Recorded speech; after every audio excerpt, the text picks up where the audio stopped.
Welcome back, lovers of Italian culture. And today I'm going to talk about Tosca, the famous opera by Giacomo Puccini. It suffered a notoriously protracted process of evolution. It stirred quite some negative reaction amongst the critics. So what was it about? What caused the controversy? And how did it become one of the most famous operas in history? Having seen Victorien Sardou's successful but complex play, Puccini spent 4 years trying to secure the rights to the work and adapt it into an Italian opera. Sardou also doubted Puccini's ability to adapt his very complex work. The Italian took offence and the agreement collapsed.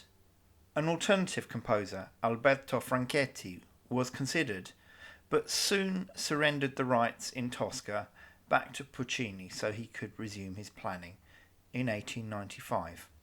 Long-time collaborators Luigi Illica and Giuseppe Giacosa were tasked to simplify and adapt the French play for an Italian opera audience. Luigi Illica questioned whether this detailed story could be converted to a successful opera, and Giacosa and Puccini soon clashed over the libretto. But a final version of the libretto was delivered in 1898, at which point Puccini did begin the process of composition. In September 1799, the French withdrew from Rome, leaving the troops of the Kingdom of Naples to occupy it, and Tosca occurs in Rome in June 1800. While Italy was fragmented into a number of small city-states, Napoleon returned to Italy and his army initially struggled, but then defeated the Austrian forces of Michael von Melas at the Battle of Marengo in June 1800. Melas initially sent messages promising success, but later reported his forces were retreating in disarray. The Neapolitans now abandoned Rome and left it to long-term French occupation. The plot of Tosca goes something like this. Act 1. Cesare Angelotti, a former diplomat of the Roman Republic, is an escaped political prisoner. He hides in the private chapel of a church. An elderly employee of that church, the sacristan, enters and kneels in prayer. Painter Mario Cavaradossi arrives and works on his picture of Mary Magdalene. The sacristan notices a likeness between the portrait of Mary Magdalene and a woman who has been visiting the church recently. Actually, she was Angelotti's sister, the Marchesa. Cavaradossi comments on the contrast between the woman in his painting and his dark-haired lover, the singer Floria Tosca. Angelotti emerges, informing his old friend Cavaradossi that he is being pursued by the chief of police, Baron Scarpia. Tosca's voice calls out to Cavaradossi. Hearing this, Cavaradossi gives Angelotti his basket of food, and Angelotti disappears. Tosca enters and warily asks Cavaradossi what he's been doing. She suspects he's been with another woman. Cavaradossi reassures her, but Tosca pleads for him to take her to his villa that evening, still quite clearly jealous of the woman in the painting, who she recognises as the Marchesa Attavanti. Cavaradossi explains he merely observed the Marchesa at prayer in church, but reassures Tosca of his fidelity. Qual occhio al mondo, what eyes in the world. After Tosca leaves, Angelotti reappears to plan his escape. Cavaradossi passes Angelotti a key to his villa, suggesting he hides in a disused well in the garden.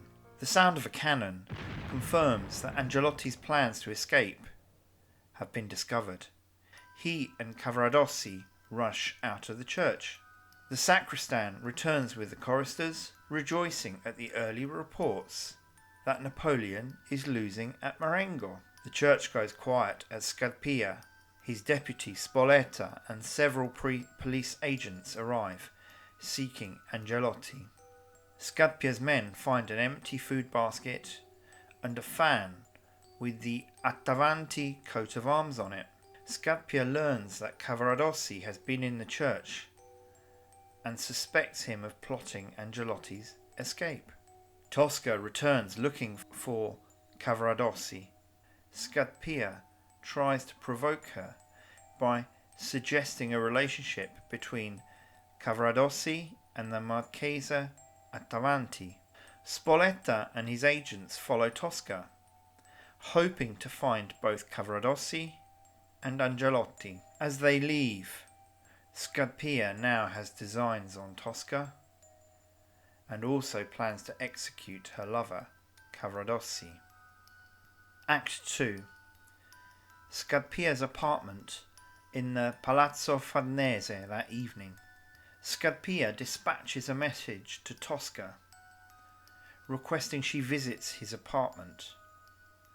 Spoletta reports that Cavaradossi has been arrested, but Angelotti remains at large. Cavaradossi is interrogated but denies any knowledge of Angelotti's escape. As Tosca arrives, she sees Cavaradossi being dragged off, and he warns her not to reveal the plot. Scarpia poses a difficult question to Tosca. To save her lover from torture, she must betray Angelotti's hiding place. Tosca initially refuses, but she relents when she hears screams and finally tells Scarpia where to find Angelotti. The bloodied Cavaradossi is dragged back before Scarpia and Tosca and is devastated to discover that Tosca has betrayed his dear friend Angelotti. A news report states that the French have won at the Battle of Marengo and are marching towards Rome.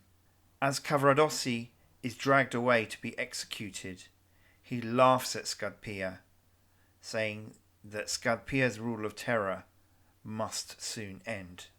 Scarpia bargains with Tosca. If she submits to him, Cavaradossi will be freed. Tosca refuses, but the drumbeats announce an impending execution. Tosca wails, "Why has God abandoned her?" She offers money, to no avail. Scarpia only wants Tosca. Spoleto announces that Angelotti killed himself. Cavaradossi's execution is now imminent. As Scarpia hesitates, a desperate Tosca gives in to him. Tosca receives guarantees of safe passage from Rome for herself and Cavaradossi, and Tosca takes a knife from the table. When Scarpia moves in to embrace Tosca, she stabs him, shouting, "This is Tosca's kiss." She mutters, "Now I forgive him," as Scarpia lies dead on the floor. She takes the letter of safe conduct. She lights candles and places a crucifix on the body of Scarpia. Act 3. The ramparts of Castel Sant'Angelo in Rome, early the following morning. The jailer informs Cavaradossi he has 1 hour to live. He only asks to write a letter to Tosca, and as he proceeds to write, he is quickly overwhelmed by his memories. Tosca enters and triumphantly pulls out the safe conduct pass. She reveals she has killed Scarpia. Cavaradossi only needs to pretend to die when the firing squad fire blanks, and after which they will both leave together before Scarpia's body is found. Cavaradossi is stunned by his lover's courage. "O dolce mani, O sweet hands." Tosca watches as Cavaradossi is led in front of the firing squad. Tosca marvels at how Cavaradossi dies so realistically. "Ecco un artista, what an actor," A weeping Tosca later discovers Scarpia eventually betrayed her as she holds Cavaradossi's lifeless body. Men rush in, announcing that Scarpia is dead and that Tosca has killed him. Tosca rises, runs to the parapet, and cries, "O Scarpia, avanti a Dio!" "O Scarpia, let's go before God," and jumps to her death. December 1899. Tosca's rehearsals were ongoing at Teatro Costanzi in Rome. Leopoldo Mugnone was appointed to conduct. Ariclea D'Arclay was Tosca. Eugenio Giraldoni was Scarpia, and the role of Caravadossi was Emilio De Marchi. Italy was suffering both political and social unrest at the time of the premiere. Police received threats of an anarchist bombing of the theatre. Tosca finally premiered in 1900.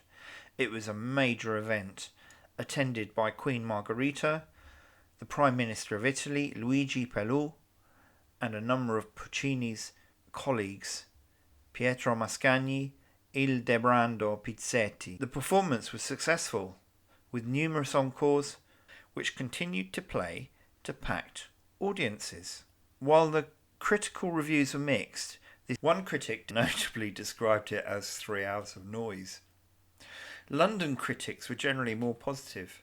The Times called Puccini a master in the art of poignant expression and praised the wonderful skill and sustained power of the music. The Paris opening in 1903 caused composer Paul Dukas to remark that the work lacked cohesion and style, while Gabriel Fauré was offended by what he saw as disconcerting vulgarities. Many years later, Joseph Kerman famously, or indeed infamously, described Tosca as a shabby little shocker, only for conductor Thomas Beecham to snap back that anything Kerman says about Puccini can safely be ignored. Veteran critic Ernest Newman: Puccini's operas are to some extent a mere bundle of tricks, but no one else has performed the same tricks nearly as well. According to Opera Base, Tosca still ranks as the 5th in the world. Joseph Kerman will be seething. And interestingly, Sardou's complex play is today rarely performed. If you've enjoyed this video, please consider giving it a like and maybe subscribe to the channel. That way you can enjoy more of this content. Thank you. Click here for some more videos you may be interested in.